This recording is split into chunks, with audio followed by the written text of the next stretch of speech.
I'm going to show you another way to program the remotes for one of these NiceApollo 1050 boards. And this is a method you can use by just touching the two remotes together like this. So here's how that sequence works. You're going to touch the remotes together at the top and then press and hold the button for the new remote that you want to program, this black one being my existing remote that already knows the control, the transmission code. So I'm going to touch these together, then I'm going to press and hold this button, and then look, you see the light come on the other remote.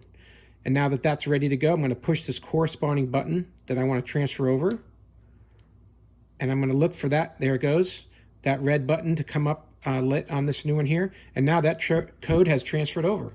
So that's how you program your new remote from an existing one, by just touching at the top and pushing those sequences that I described.